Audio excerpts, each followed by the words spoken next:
Hi everyone, it's the last day in March, but I wanted to squeeze in a really quick double shot video for this month. I wanted to do kind of a shout out to an album I spent most of March listening to and really loving, and also a deck that I have been using a great deal in the month of March, and also really throughout the entire calendar year of 2021. So, of course, I'm talking about Chelsea Wolfe's Hiss Spun album and Burning Paper Hearts, The Witch's Tarot. So I just want to talk a little bit about why I've been loving the album and the deck so well. I mean, as much as I have, excuse me. I think that The Witch's Tarot, I really feel that Burning Paper Hearts has just so beautifully found and expressed for us so much of what my path personally feels like as a witch, and he's expressed it through this beautiful blend of photography and collage, and it's just absolutely gorgeous. So I'm just going to show you some imagery from there while I talk for a second. It is primarily a female-centric deck, and it's filled with this really beautiful, just powerful witchy energy.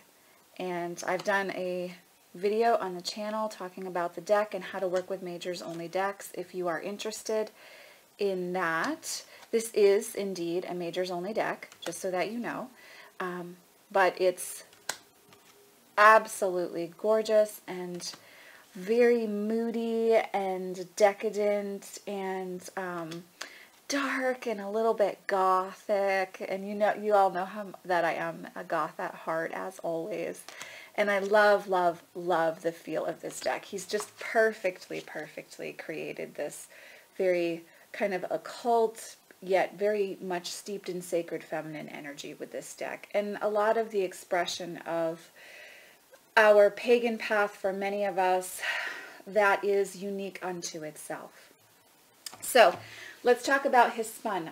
Chelsea Wolfe is kind of widely thought of as being goth, in the goth genre herself. I think she doesn't really necessarily define or like to pigeonhole herself that way. And she has quite a few albums out there. This happens to be one of my most favorite by her.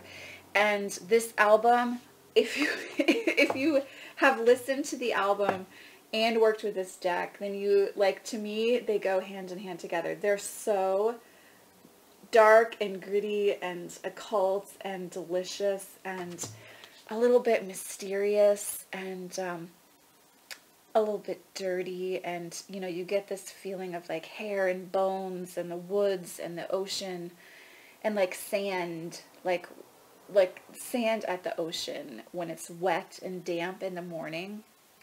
I don't know, that's what this reminds me of, and like finding feathers out in the woods and moss and lichen. This completely has that feel to it, and I'm just going to show you the inside of the vinyl. This is my vinyl copy. You guys know I'm a bit of a vinyl whore, and when I could not stop listening to this album this month at all, like I've just listened to it so many times, I knew I had to get it on vinyl. So this is a vinyl edition.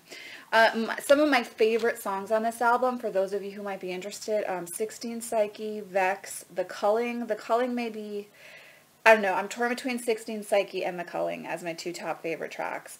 Offering, Static Hum, Two Spirit, Scrape, and I like Welt as well. I mean, really, the entire album is beautiful, and it's a great album to listen to all the way through. And if you're in one of those like dark moon, releasing ritual moods, this album is perfect to put on to listen to as you are kind of getting ready.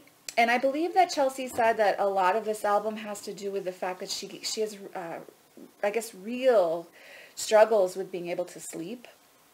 And so some of that, like that space in between awake and sleep, that kind of in-between realm, and the nightmares she was having and things like that when she was sleeping.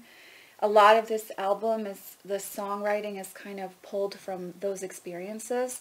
So there is this very moody in-between worlds feel to this album, which, as many of you know, I just taught a workshop on that in-between space, and I do feel so often myself that space is kind of where I dwell in my work as a priestess. So this album really does speak to that experience.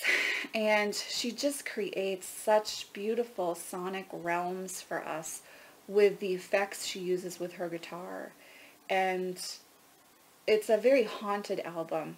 And the imagery in the Witch's Tarot to me is almost like reflections and haunting as well.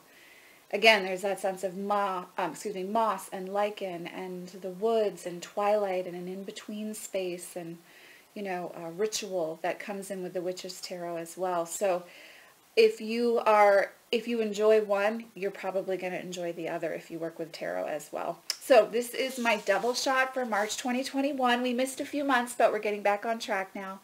I hope you are all doing well. Can't wait to see you in the next video. Much love, many blessings. Bye.